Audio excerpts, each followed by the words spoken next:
ఇప్పుడు రాజకీయ నాయకులు చేసే హడావిడి అంతా ఇంత కాదు.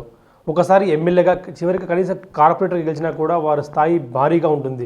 మంది మార్పులు మనుషుల గణంతో పెద్దగా హడావిడి చేస్తూ ఉంటారు. వారి బంధువులు చెప్పనక్కర్లేదు, కొడుకు తన బంధువులంతా కూడా పెద్ద ఎత్తున హల్చల్ చేస్తూ ఒక చిన్న కార్పొరేటర్ అన్నా కూడా భారీ ఎత్తున అనుచర గాలిని పోగేసుకొని విధుల వెంట వెళ్తూ ఉంటారు.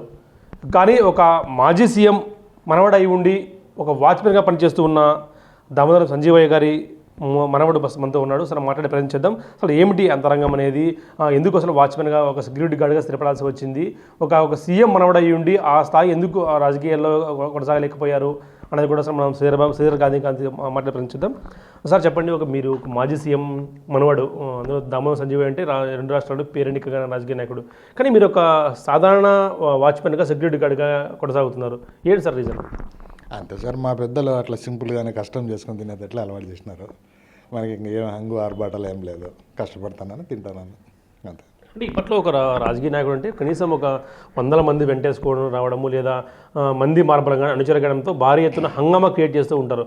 కానీ మీరు చూసే మాత్రం చిన్న ఇంట్లో ఉంటూ ఒక సెక్యూరిటీ గార్డ్గా కూడా విధులు చేస్తున్నారు. అంటే మీకు ఇది ఎలా అనిపిస్తుంది?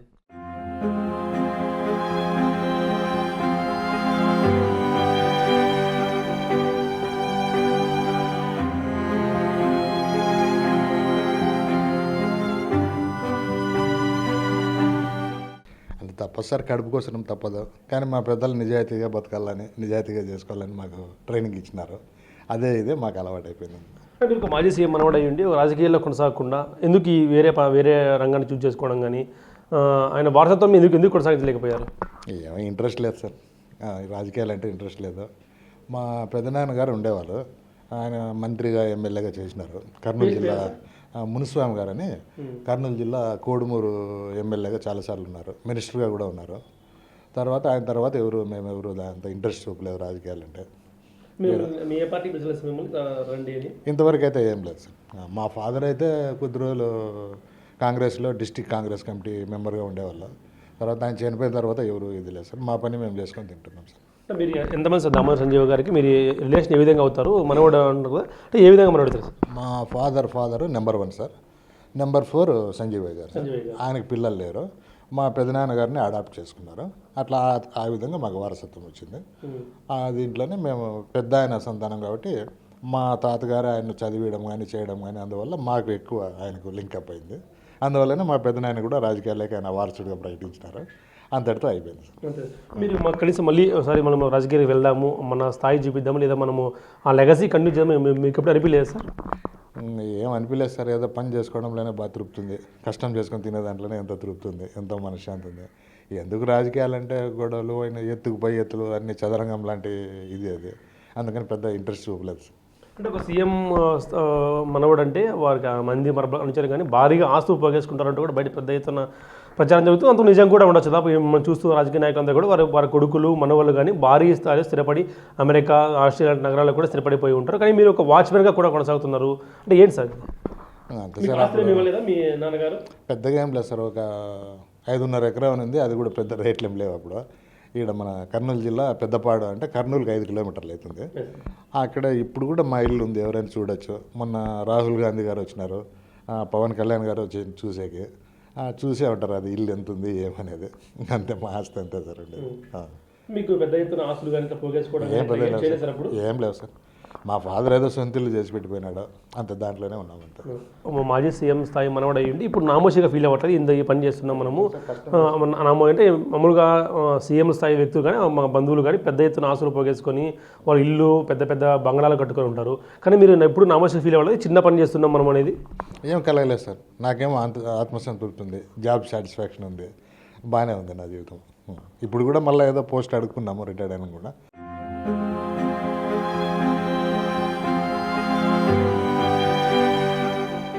వాళ్ళు చూస్తామన్నారు, ఇంకో 1-2 నెలలు వెయిట్ చేసి, లేదంటే నేను వేరే జాబ్ ఏదైనా చూసుకుంటాను ప్రైవేట్లో. మీకు ఎలా గడిచేసే కుటుంబం నిన్న మీకు ఇంత పెద్ద కుటుంబం, ఇంత పెద్ద స్థాయి ఉన్న వ్యక్తులు మీకు ఎప్పుడు కానీ ఇంత పెద్ద స్థాయి మాది ఇలా జాబ్ చేస్తున్నాం ఏంది మీరు ఎప్పుడు అనిపించలేదు సార్? మీకు ఏం అనిపించలేదు సార్. ఆ రోజు కడుపు కాలింది, పోయినాను జాబ్కు, అంతే, చాలా హ్యాపీగానే ఉన్నాను. జాబ్ సాటిస్ఫాక్షన్ అయితే ఉంది. మీకు ఎప్పుడు రాజకీయం రావాలని మళ్ళీ మరొకసారి రావాలని అనిపించింది ఇప్పటికి కూడా? ఇంతవరకు అయితే ఏం అనిపించలేదు సార్, బాగానే ఉంది, హ్యాపీగానే ఉన్నాను. ఎందుకంటే రాజకీయం అంటే అదంతా ఇదే సార్, ఎత్తుకుపోయి ఎత్తులు అన్నీ ఉంటాయి. ఎందుకు మనకు ప్రశాంతంగా ఉందామనే ఇది కూడా ఒకటి ఉంది నాకు. చాలా బాగానే ఉంది జీవితం. అంటే మీ తాతగారు భార్య ఒక ముఖ్యమంత్రి, మరో అందులో పీసీసీ అధ్యక్షుడిగా పనిచేశారు, రాష్ట్ర ఉమ్మడి ఆంధ్రప్రదేశ్కు పీసీసీ అధ్యక్షుడిగా పనిచేశారు. అనేక పదవులు, మీకు పదవులు కొత్త కాదు. కాకపోతే ఇంత చిన్న స్థాయిలో చిన్న ఇల్లులో నివాసం ఉండడం కానీ ఇవన్నీ మీకు ఎలా అనిపిస్తుంది? నాకేం అనిపించలేదు సార్, బాగానే తృప్తిగానే ఉన్నాను. చాలా కష్టపడితేనే మనకు, కష్టపడి తినేది నాకు బాగా ఆత్మసంతృప్తి ఉంది. ఎందుకు పెద్ద పెద్ద అమౌంట్లు పెట్టుకొని అవన్నీ ఎందుకు, పెద్ద పెద్ద ఆస్తులు ఎందుకు, ఉన్న చిన్న దాంట్లోనే తృప్తిగా బాగానే ఉంది నాకు. నేను హ్యాపీగానే ఉన్నాను. మీ మొత్తం కుటుంబ నేపథ్యం చెప్పండి సార్. మీ పిల్లలు ఇప్పుడు ఏం చేస్తున్నారు? ఎంతమంది పిల్లలు మీకు? అయితే మీ ఎవరైతే దమ్మర్ సంజీవయ్య గారికి వారసత్వంగా వచ్చిన వాళ్ళంతా ఇప్పుడు ఎక్కడ నివసిమంటున్నారు? వాళ్ళు మొత్తం 4 అన్నదమ్ములు సార్ సంజీవయ్య గారు వాళ్ళు. మీ తాతగారు పెద్ద ఆయన మా ఫాదర్ ఆయన కాలం చెందినారు. వాళ్ళు ఇప్పుడు 4 లేరులేండి. ఒక ఆయన వారసులు హైదరాబాద్లోనే ఉన్నారు సార్. ఒక ఆయన వారసులు ఇక్కడ కర్నూలులో ఉన్నారు కొంతమంది. అదే రాధాకృష్ణ గారు అని ఒకసారి వీళ్ళు బీబీసీ వాళ్ళు కూడా ఇంటర్వ్యూ చేసినారు ఆయన. వాళ్ళంతా మా అన్నదమ్ములే. పెద్ద కనెక్షన్స్ అయితే లేవు. ఏదో మెయిన్ ఏదో సందర్భాలు ఫంక్షన్లు ఉంటే కలుసుకుంటాం, లేదంటే లేదు. మీకు ఎలా ఉంది సార్? మీకు ఎంతమంది సార్ మీ పిల్లలు?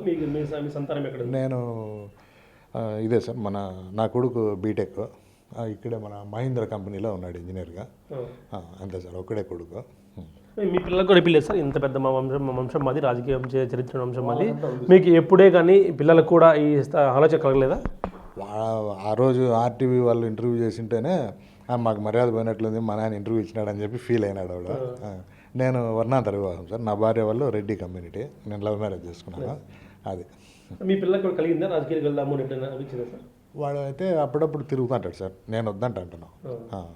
అదే జగన్ గారి దగ్గర పోవడము, ఆ ఫోటోలు దిగడము, అది ఇది ఉన్నాయి కొన్ని. నేను వద్దంటాను. వద్దరం మనకు పని చేసుకుని తింటే చాలు, ఏం వద్దామని అంటున్నాను. ఎందుకంటే మన దగ్గర పెట్టుబడులు ఉండాలా, డబ్బులు ఉండాలా. డబ్బులు అంటే పదవులు వస్తాయి. ఇప్పుడంతా కొనే పనే కదా, అట్లా. అందుకని పెద్ద ఇదేం లేదు సార్. నేను వద్దంటాను మా వాడిని. మీతో ఒకప్పుడు ఫోటోలు దిగిన వాళ్ళు మీ అపార్ట్మెంట్ కోసం, మీ తాతల అపార్ట్మెంట్ కోసం వెయిట్ చేస్తారు. మీరు ఇప్పుడు ఫోటోలు దిగినప్పుడు కానీ వేరే వాళ్ళు వెంట తిరిగినప్పుడు కానీ ఏమనిపిస్తుంది సార్ మీకు? నేనేం తిరగలేదు సార్ ఎప్పుడు. కొద్ది రోజులు అప్పుడు పూర్వం పాత కాంగ్రెస్ ఉన్నప్పుడు కొద్ది రోజులు ఇంట్రెస్ట్ తిరిగినాము, అట్లా అంతే. మళ్ళీ ఎప్పుడు లేదు.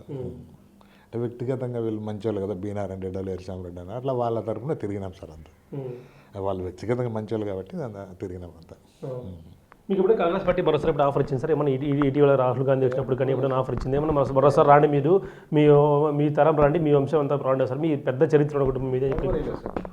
ఏం లేదు. అప్పుడు మా కర్నూలులో మా ఇంటికి కోట్ల విజయభాస్కర్ రెడ్డి గారి ఇంటికి ఆయన రాహుల్ గాంధీ వచ్చిపోయినాడు ఒకసారి ఎలక్షన్లో వచ్చినారు. ఒకసారి పవన్ కళ్యాణ్ గారు వచ్చినారు. అంటే మా ఇల్లు చూసిపోయినారు. ఆయన కూడా ఏదో అది అంతా ఎగ్జిబిషన్ లాగా పెడతాము, పార్క్ లాగా పెడదాం ఏదో అని చెప్పేసి పోయినారు. అంతవరకే సార్. అప్పుడు ముందు ఎలక్షన్లు కాక ముందు ఎలక్షన్లు అప్పుడు జరిగింది ఇది. తర్వాత అయితే ఏం లేదు సార్, ఏం వాయిస్ ఏం లేదు.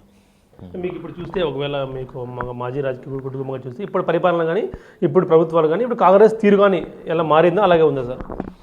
మారినట్టే ఉంది సార్. మారింటేనే కొంచెం సీట్లు కూడా పెరిగినాయి కదా ఏమంతేనా. అక్కడ నార్త్ బాగా పెరిగినాయి, సౌత్ తగ్గిపోయింది. ఇంకా రాలేదు, ఇంకా పుంజుకోవాలి సార్. మీకు ఇష్టం సార్ కాంగ్రెస్ పార్టీ? మీకు ఇష్టం ఉందా? ఫస్ట్ నుంచి ఉండేది అదే కదా సార్. తర్వాత అన్నీ పుట్టుకొచ్చినాయి. ఫస్ట్ నుంచి మా తాతగారు కూడా దాంట్లోనే కదా ఉన్నది. దాంట్లోనే పదవులు ఇచ్చినారు వాళ్ళు సగౌరవంగా. నెహ్రూ గారి పూజ గదిలోకి డైరెక్ట్గా పోయేవారు మా తాతగారు, వితౌట్ అపాయింట్మెంట్. అట్లా ఉన్నాయి కదా, మాకు కూడా వాళ్ళకి గౌరవాలు ఇచ్చినారు కదా. ఇప్పుడు రాజకీయాలు చూస్తే మీకు ఏమనిపిస్తుంది సార్? ఇటు టీడీపీ కానీ, వైసీపీ కానీ, ఇటీవల టీడీపీ గెలవడం కూడా చూస్తే మీకు ఏమనిపిస్తుంది సార్? అదే ఇంకా మీకు తెలియదు ఏంది సార్, అన్నీ మీకే ఎక్కువ తెలుసు మాకంటే. మీకు ఏమనిపిస్తుంది మాజీ రాజకీయ కుటుంబంగా చూస్తే మీరు? ఏమి ఇప్పుడు ఈ మధ్య నాకు ఆ రాజకీయాల్లో జోక్యం చేసుకోవడం కూడా టైం లేదు సార్. డ్యూటీకి పోవడమా రావడమా ఇదే సరిపోయింది. మీకు నైట్ వాచ్గా పనిచేస్తూ ఉంటారు మీరు సార్. మీకు ఎప్పుడే కానీ ఈ థాట్స్ రావడం మీకు నేనేంది నైట్ వాచ్గా పనిచేయడం అనేది? ఫస్ట్లో జాయిన్ అయిన ఒక వారం రోజులు వచ్చినాయి సార్. తర్వాత మర్చిపోయి. నాకు బాగా జాబ్ సాటిస్ఫాక్షన్ ఉంది. అందులో నాకు ఈ సౌండ్స్ పొల్యూషన్స్ అంటే పడవు. మాకు నైట్ షిఫ్ట్లు ఎక్కువ ఉంటాయి. అట్లా హాయిగా ప్రశాంతంగానే పొద్దుపోతుంది నాకు. ఇప్పుడు రిటైర్మెంట్ అయ్యారు మీరు ఇప్పుడు రీసెంట్గాను. ఇప్పుడు రిటైర్మెంట్ ప్లాన్స్ మరొకసారి ఏమన్నా కొడుమూరులో, ఎందుకంటే కొడుమూరు అనేది ఒక ఎస్సీ రిజర్వ్ నియోజకవర్గము మారింది. మా కర్నూలులో ఉన్నాయి, అనంతపూర్లో కూడా ఎస్సీ వర్గాలు ఉన్నాయి. మీ అంతా కూడా మీరు పుట్టిపెరిగి ఇక్కడే. మళ్ళీ ఒకసారి ఏమన్నా రాజకీయ ప్రారంభించే అవకాశం ఉందా ఇప్పుడు ఏమన్నా? ఇప్పుడు ఆయన మా బ్రదర్ కానీ ఉన్నాడు సార్ కర్నూలులో, రాధాకృష్ణ అని. ఆయన అయితే రాజకీయాల్లో ఉన్నాడు, కాంగ్రెస్ పార్టీలోనే ఉన్నాడు. మొన్న ఫార్మాలిటీకి కూడా ఊరికే నిలబడి, ఎట్లా రాదు కదా కాంగ్రెస్ ఇక్కడ, ఊరికే నిలబడి అట్లా పేరు తెచ్చుకున్నాడు. వాళ్ళు ఏమన్నా చెప్పలేము సార్. మీరు మీ వైపు నుంచి ఇప్పుడు మా పెదనాయన కూడా మాజీ మంత్రి అన్నీ ఉన్నాయి, వాళ్ళ పిల్లలు కూడా ఉన్నారు, హైదరాబాద్లో ఉన్నారు. వాళ్ళు కూడా ఏమైతే ఇంట్రెస్ట్ లేరు రాజకీయాల్లో. మీరు సార్? నాకైతే ఏం పెద్దగా ఇంట్రెస్ట్ లేదు సార్. ఇప్పుడు జీవితం అంతా జీవితం ఎందుకంటే మన దగ్గర ఏం పెద్ద డబ్బు లేదు.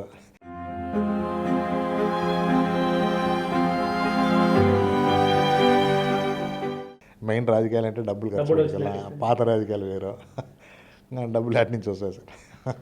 మీ తాతగారి ఫోటో మీరు ఇప్పటికీ పెట్టుకొని పూజిస్తూ ఉంటారు, మీరు మీకు మీ తాతగారు చూసినప్పుడు ఏమనిపిస్తుంటారు సార్? మాకేమో గర్వంగానే ఉంటుంది సార్, బతికితే అట్లే బతకాలి. ఆయన కూడా అదే చెప్పేవాళ్ళు, నిజాయితీగా ఒక పూట పస్తున్నా కూడా ఒక పూట తిన్నా కూడా నిజాయితీగానే బతకండి అని చెప్పినాడు. కాబట్టి మేము ఈ రోజుకి అదే పద్ధతిలోనే పోతున్నాము, హ్యాపీగానే ఉంది సార్. ఆయన కూడా అదే చెప్పారు. మీరు చూసారా సార్ మీ తాతగారితో? మీకు అనుబంధం ఉండేది సార్ మీకు ఏమన్నా? ఆయన నన్ను చూసినారు కానీ నాకు అంత గుర్తులేదు సార్. పిసిసి అధ్యక్షుడి హోదాలో అప్పుడు ఇక్కడికి వచ్చినారు అనంతపురికి ఒకసారి. వచ్చి మమ్మల్ని చూసి మా ఫాదర్ని తిట్టి ఒక 2 ఫ్యాన్లు కూడా వేయించిపోయినారు అక్కడ. మా తాత వాళ్ళు వెళ్ళింది అవతలసింది, ఇప్పుడు లేదు, అమ్మేసినారు. అట్లా వచ్చిపోయినారు, 2-3 సార్లు వచ్చి నన్ను చూసిపోయినారు. నాకైతే పెద్ద గుర్తులేదు. మీ నాన్నగారు మీకు ఏం చెప్పేవారు సార్? మీ నాన్నగారు కానీ అనుబంధం గురించి కానీ, మీ తమ్ముడు సంజీవ్ గారితో ఉండే అనుబంధం ఏం చెప్పేవారు సార్? అదే ఆయన వల్లే ఈరోజు మా ఇంట్లో లైట్ వెలుగుతుంది, మేము ఉన్నామంటే కారణం ఆయన వేసిన లైటే, ఆయన వల్లనే. అయితే చదవండి, కష్టపడండి, ఉద్యోగాలు సంపాదించుకోండి, అంతే, ఇంక వేరే ఏమవుతుందని చెప్పి. రాజకీయంగా ఇప్పుడు ఎలాగదని చెప్పలేదు మీకు సార్? ఏం సలహాలు అయితే ఇవ్వలేదు. మా పెద్దనాన్న గారు అయితే ఉన్నారు సార్, మొన్నటి రాజకీయాల్లో ఉన్నారు, ఇప్పుడు లేరులేండి. మళ్ళీ కొద్ది రోజులు ఆయన ఎందుకో, వీళ్ళు అక్కడ 2 వర్గాలు ఉన్నాయి సార్. ఈ బైరెడ్డి గారి వర్గం ఉంది, కోట్ల గారి వర్గం ఉంది. మా పెద్దనాయన వాళ్ళు బైరెడ్డి గారి వర్గము, ఆయన చంపేసారు కదా, శేషేన్ రెడ్డి అని, ఆయన చంపేసారు. అట్లా వీళ్ళు కొంచెం మెత్తగారు.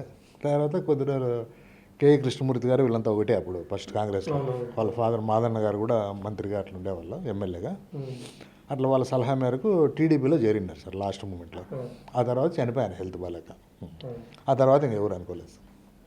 ఒకవేళ మీరు ప్రజెంట్ రాజకీయాలు చూస్తే, చివరిగా చెప్పండి, ప్రజెంట్ రాజకీయాలు చూస్తే మీకు ఏమనిపిస్తుంది? ఇటు రాష్ట్రంలో కానీ దేశంలో కాంగ్రెస్ పార్టీ మరోసారి పుంజుకునే అవకాశం ఉందంటారా? ఇక్కడైతే అనుమానం సార్, ఇక్కడ మన ఆంధ్రప్రదేశ్లో డౌటే. ఎందుకంటే బంగారు అట్లా రాష్ట్రాన్ని విభజించినారు, మనకు జాబ్స్ అవకాశం లేకపోయింది. ఇంక ఇక్కడ ఆంధ్ర వాళ్ళ మధ్యలో మనం ఏం కాంపిటీట్ చేస్తామో, వాళ్ళతో ఏంది పోటీ పడతామో, ఉద్యోగాలు వస్తాం మనకు. ఒకసారి అప్పుడు విడిపోయిన తర్వాత ఎస్ఐ పోస్టులు ఫిలప్ చేసినారు సార్. 880 పోస్టులు అయితే 80 పోస్టులు ఇచ్చినారు మనకు రాయలసీమకు. అట్లా ఉంటుంది అది, ఎందుకంటే అక్కడ అన్నీ భారీగానే ఉంటాయి. వాళ్ళు ఒక పంట వరదల్లో పోయినా 3 పంటలు ఉంటాయి వాళ్ళకి. ఇక్కడ ఏంది పండితే చినక్కే పంటలు, లేకపోతే లేదు. దేశంలో పరిస్థితి, కాంగ్రెస్ పరిస్థితి దేశంలో పుంజుకున్నట్టే సార్, పుంజుకున్నట్టే బాగానే ఉంది ఇప్పుడు పరిస్థితి. బాగానే, మొన్న సీట్లు బాగా ఎక్కువ వచ్చినాయి కదా. అధికారులకు వచ్చే అవకాశం ఉందంటారు కాంగ్రెస్ పార్టీ నెక్స్ట్కి ఏమన్నా కానీ? నెక్స్ట్కు అవకాశం ఉంది. రాహుల్ గాంధీ గారి నాయకత్వంలో ఖచ్చితంగా ఉంది సార్. ఇక్కడ ఏమో డౌటే కానీ చెప్పలేను, కానీ ఆంధ్రాలో నెక్స్ట్ అయితే అధికారంలోకి వచ్చే ఆస్కారం ఉంది. ఇప్పుడే వచ్చేది ఉంది, అది ఏదో కొంచెం మీకు కూడా తెలిసిందే కదా, అంత అది ఇట్లా ఇది ఇట్లా అంటారు కదా, అదే మిస్ అయిపోయింది. 100% ఉంది సార్. అంటే నిజాయితీగా ఎలక్షన్లు జరిగితే 100% వచ్చే ఆస్కారం ఉంది.